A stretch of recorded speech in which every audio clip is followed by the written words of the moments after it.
பஹல்காம் தாக்குதல் நடைபெற்ற நிலையில் இந்தியா பாகிஸ்தானுடன் செய்து கொண்ட சிந்து நதிநீர் ஒப்பந்தத்தை ரத்து செய்தது. இந்த நிலையில் பாகிஸ்தானும் 1972 போடப்பட்ட சிம்லா ஒப்பந்தத்தை ரத்து செய்வதாக அறிவித்திருக்கிறது.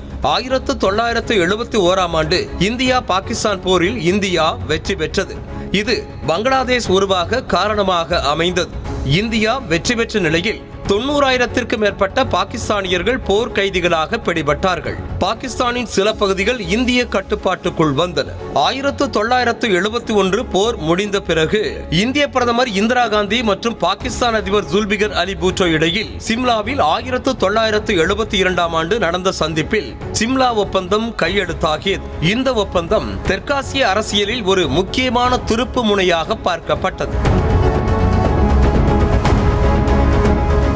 இந்த ஒப்பந்தம் இந்தியா பாகிஸ்தான் உறவுகளை சமன் செய்யவும், முரண்பாடுகளை அமைதியான இருதரப்பு பேச்சுவார்த்தைகள் மூலம் தீர்வு காணவும், மூன்றாம் நபர்களின் தலையீட்டை தடுக்கவும் நோக்கமாக கொண்டு உருவாக்கப்பட்டது. சிம்லா ஒப்பந்தம் இரு நாடுகளும் உறவுகளை மேம்படுத்த சில கொள்கைகளை முன்வைத்தது. அது என்னவென்றால், ஒருவருக்கொருவர் நிலப்பரப்பு விஷயங்களில் எல்லை மீறக்கூடாது, ஒருவரின் உள் விஷயங்களில் மற்றவர் தலையீடு செய்யக்கூடாது, இரு நாடுகளின் அரசியல் சுதந்திரத்தை பேண வேண்டும், பகைமை கொண்ட பிரச்சாரங்களை தவிர்க்க வேண்டும் என்பதே நோக்கமாக இருந்தது. இந்த ஒப்பந்தத்தில் பல முக்கியமான முடிவுகளும் எட்டப்பட்டன.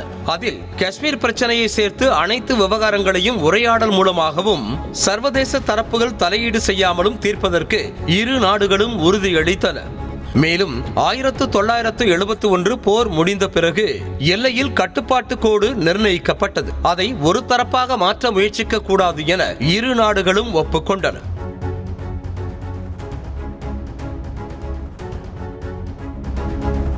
போர்க்காலத்தில் இந்தியா கைப்பற்றிய 13,000 சதுர கிலோமீட்டருக்கு மேலான நிலப்பகுதியை மீண்டும் பாகிஸ்தானுக்கு ஒப்படைத்தது. இருப்பினும் சோர்பத் பள்ளத்தாக்கில் உள்ள முக்கிய பகுதிகளான டுட்ருக் மற்றும் தியாக்ஷி ஆகியவை இந்தியாவின் கட்டுப்பாட்டில் தொடர்ந்தன. இதில் பங்களாதேஷை பாகிஸ்தான் அங்கீகரிப்பதற்கான ஒப்பந்தமும் இருந்தது. இந்த நிலையில்தான் இந்த ஒப்பந்தத்தை ரத்து செய்யவிருப்பதாக பாகிஸ்தான் அறிவித்திருக்கிறது. இரு நாடுகளும் ஒப்பந்தங்களை ரத்து செய்வது போருக்கான தொடக்க புள்ளியாக இருப்பதாக சொல்லப்படும் நிலையில் சிந்து நதிநீர் பங்கீடு ஒப்பந்தம் ரத்து செய்யப்பட்டது போர் நடவடிக்கை என கூறியிருக்கிறது பாகிஸ்தான்.